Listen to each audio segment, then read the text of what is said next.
Parce que la plupart du temps, dans ces conseils des partenaires-là, c'est le C3S ou l'établissement de santé qui présentait ses services. Donc, rapidement, les partenaires n'ont pas vu d'intérêt à être là autour de la table s'il n'y avait pas de décision commune à prendre. Je vais finir avec la participation citoyenne. Vous vous rappelez, au début de la réforme, on avait un objectif clair d'accroître la participation citoyenne dans le système de santé. C'est sûr que c'est un système qui est encore extrêmement complexe. Les comités d'usagers se sont un peu diversifiés avec tous les problèmes que ça pose, mais on a des citoyens qui représentent, je dirais, un peu plus de différentes couches de la population. On a vu des citoyens contribuer notamment en santé mentale, on pense aux pères aidants, tout ça.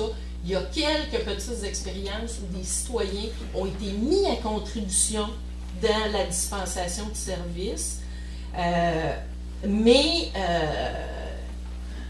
les citoyens sont encore très absents. Au début de la réforme, on parlait de forums de participation citoyenne, on parlait de toutes sortes de modalités pour que les citoyens soient plus impliqués au niveau de leurs établissements de santé. Je pense que ça n'a pas été au rendez-vous. Donc, pour conclure, après tout ça, je demeure convaincue de la pertinence de cette réforme-là, mais c'est extrêmement difficile à actualiser. C'est un changement d'envergure.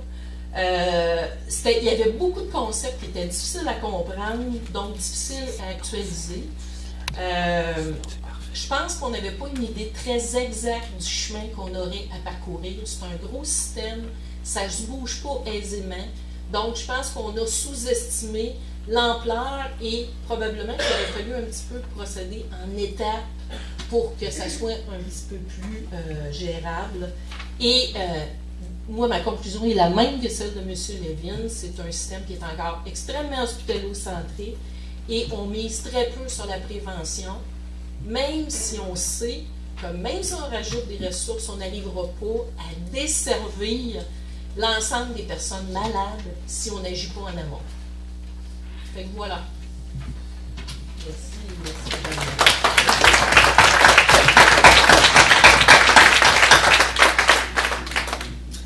Alors, M. André-Pierre Contandriopoulos, il est professeur titulaire au département d'administration de la santé de l'Université de Montréal. Il est affilié à la chaire sur la gouverne et la transformation des organismes de santé, au groupe de recherche interdisciplinaire en santé et à l'unité de santé internationale de l'Université de Montréal. Et il a le temps de venir nous parler ce soir. C'est pas le temps, c'est avec plaisir que j'ai accepté l'invitation. Puis je suis content d'être avec vous ce soir, et surtout en cette période d'élection. Mon discours va être à un niveau, vous allez voir, un petit peu différent.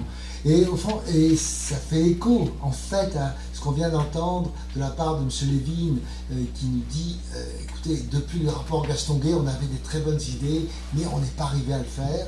On vient de comprendre que là, depuis 10 ans, on a bien fait des petites choses qui vont probablement dans le bon sens. Il y a encore tellement de choses qu'on avait pensé faire qu'on n'a pas fait. Ce qui m'amène au fond à proposer de vous dire, 45 ans après le rapport Gastonguay, 10 ans après la création du C3S, qu'est-ce qui a changé? Puis au fond, peu de choses pour les personnes malades et pour les personnes inquiètes. Et puis c'est là-dessus que j'aimerais partir. On a l'impression que à partir des années 80, le système de santé qu'on avait mis en place dans les années 70 connaît une crise structurelle qui ne fait que s'amplifier et que la réforme Couillard, on va dire, n'a pas du tout modifié. Cette crise, on peut l'apercevoir, si vous voulez une image, comme d'un côté, une pédale très lourde sur l'accélérateur.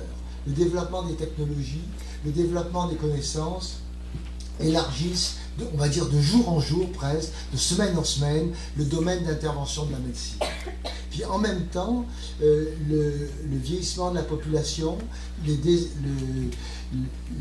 changements environnementaux, la dégradation de l'environnement accroissent la demande pour des services de santé, accroissent le fardeau de la maladie. Ces deux phénomènes ensemble font en sorte qu'il y a une demande de plus en plus forte pour de la médecine, pour de l'intervention. C'est l'accélérateur.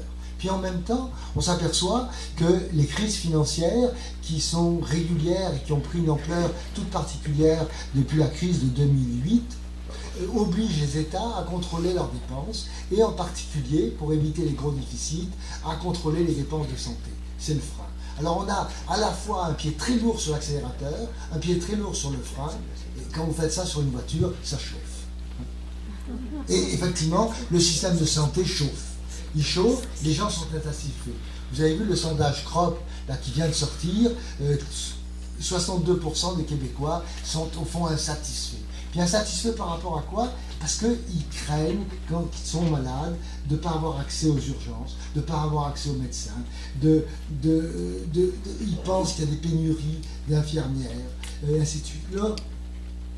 Le reste ne préoccupe pas. Dans les enquêtes du Commonwealth, qui comparent différents pays, on demande aux Québécois, entre autres, combien il y a de personnes, est-ce que vous êtes satisfait avec le système? Et au fond, il y en a à peine un petit quart qui dit que le système fonctionne bien. Et les 3/4 disent que le système va demander des changements majeurs. 10 ans après avoir fait toutes les transformations dont on parle. Au fond, dans tous les pays, partout, et au Québec entre autres, s'il y avait une question qui est posée par la population, mais qui n'est pas écoutée par les gens qui font de la politique, ça serait comment on pourrait faire pour que dans les années qui viennent, on puisse assurer de façon efficiente à toutes les personnes souffrantes un accès libre et équitable à des services de santé de qualité. C'est pas compliqué, c'est juste ça qu'on veut. Il faut bien comprendre qu'on dépense chacun d'entre nous ici, collectivement, en moyenne, 5 500 $ par an pour les services de santé. Une famille de 4 personnes, c'est 22 000 $ qui est dépensé chaque année pour les services de santé. Comment ça se fait, en dépensant ces sommes-là, que, encore aujourd'hui, on dise comment ça se fait que je suis inquiet de tomber malade, je ne suis pas sûr que je vais être soigné.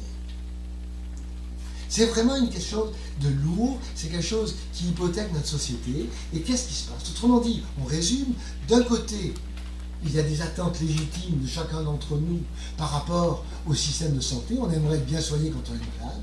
D'un autre côté, il faut contrôler les dépenses publiques et entre autres les dépenses de santé, parce que si on ne le fait pas, on ne va plus être une société démocratique, on va être comme la Grèce, comme le Portugal, c'est les organismes payeurs, le FMI et les autres qui vont dicter les politiques publiques.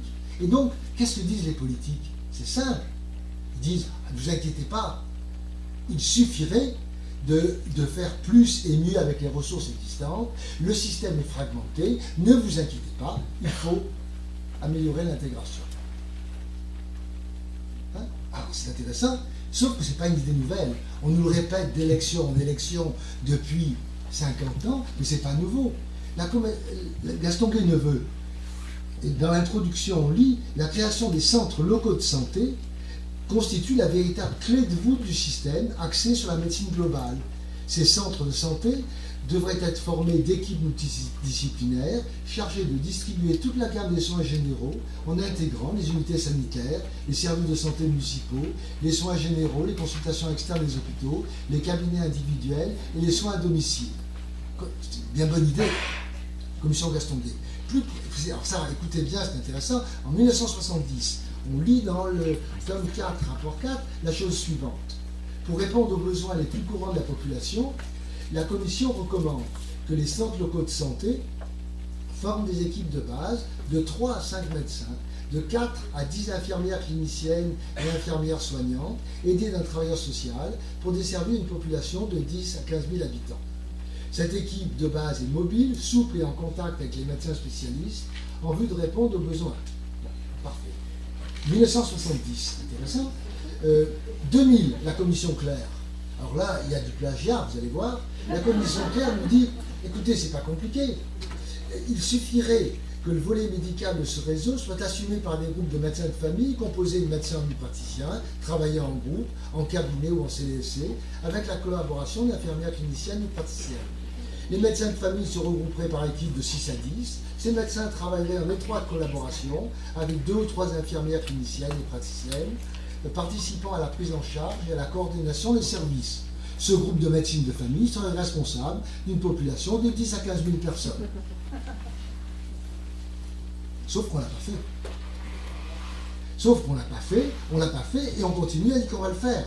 Alors, en En 2003, le projet de loi 25, ce projet, c'est l'introduction, ce projet vise par la mise en place d'une organisation de services de santé, de services de santé et de services sociaux intégrés, à rapprocher les services de la population et à faciliter le cheminement de toute personne dans le réseau. 2003. 2006, alors 3 ans après que M. Couillard ait été ministre de la Santé, le bilan des actions réalisées au cours des 3 dernières années témoigne de changements importants.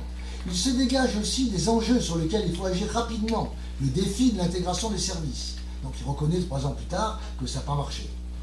En 2007, il dit il s'agit maintenant, 1 an plus tard, de donner accès à des soins de qualité, des soins et des services de qualité et sécuritaires à l'intérieur de délais raisonnables. Et puis ça, c'est au Québec, mais la même chose aux États-Unis, la même chose en France, la même chose en Ontario. Partout, on nous dit il faut intégrer, il faut intégrer. Il faut intégrer, mais on ne définit pas trop ce qu'il s'agit. Et au fond, si on essaye de réfléchir 2 secondes, on essaye d'intégrer, qu'est-ce qu'on veut dire par intégrer? Au fond, plaçons-nous, renversons la situation, plaçons-nous du côté du patient, du côté de la personne qui est malade. Au fond, qu'est-ce qu'on aimerait? On aimerait être accueilli. On aimerait qu'on nous observe, qu'on nous écoute. On aimerait être surtout rassuré. On aimerait qu'on nous diagnostique, qu'on traite. On aimerait beaucoup que l'on soit orienté durant tout le processus de la maladie. On aimerait qu'on soit suivi. On aimerait qu'il y ait des gens qui soient attentifs à pallier les problèmes qui ne seront pas guéris. Avec les maladies chroniques, on restera malade, mais on aimerait qu'on soit accompagné dans cette maladie. Et au fond, on aimerait qu'on fasse attention à la prévention. C'est juste ça qu'il faudrait qu'on fasse. Mais, curieusement, on n'arrive pas à le faire, on le découpe en saucisson et on n'arrive pas à le faire. Dans les endroits où on l'a fait, quelles ont été la clé des succès? Chaque fois que ça a réussi, dans des différents endroits au Québec, dans ceux que vous avez visités, qu'est-ce qu'on a trouvé?